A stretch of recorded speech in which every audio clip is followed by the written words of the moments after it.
Hi all welcome to ದಿವ್ಯ Mahendra vlogs. ಇವತ್ತು ನಾನು ಗೋಬಿ ಮಂಚೂರಿ ಯಾವುದೇ ಥರ ಸಾಸ್ ಯೂಸ್ ಮಾಡ್ದೇನೆ ಮಾಡೋದನ್ನ ತೋರಿಸ್ತಾ ಇದ್ದೀನಿ.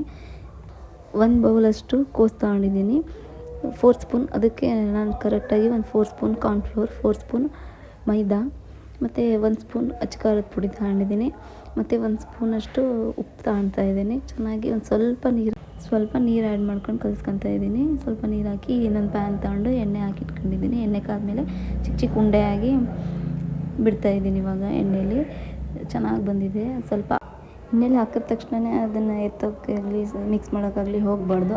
ಅದೇ ಮೇಲೆ ಎದ್ದೇಳುತ್ತೆ. ಅಲ್ಲಿವರೆಗೂ ಸ್ವಲ್ಪ 1-2 ನಿಮಿಷ ಬಿಡಬೇಕು. ಇವಾಗ ಚೆನ್ನಾಗಿ ಅದೇ ಬೆಂದಿದೆ.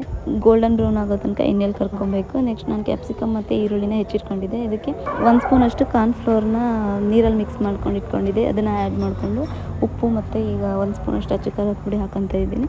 ಚೆನ್ನಾಗಿ 1-2 ಮಿನಿಟ್ಸ್ ಚೆನ್ನಾಗಿ ಫ್ರೈ ಮಾಡ್ಕೊಬೇಕು. ಇವಾಗ 1 ಸ್ಪೂನಷ್ಟು ಖಾರ ಪುಡಿ ಆ್ಯಡ್ ಮಾಡ್ತಾಯಿದ್ದೀನಿ. ಸ್ವಲ್ಪ ಖಾರ ಇರಲಿ ಅಂತ ಸ್ವಲ್ಪ ಉಪ್ಪು ಹಾಕ್ಕೊತಾ ಇದ್ದೀನಿ. ನಾನಿಲ್ಲಿ 1 ಸ್ಪೂನಷ್ಟು ವಿನೆಗರ್ ಆ್ಯಡ್ ಮಾಡ್ಕೊಂಡಿದ್ದೀನಿ.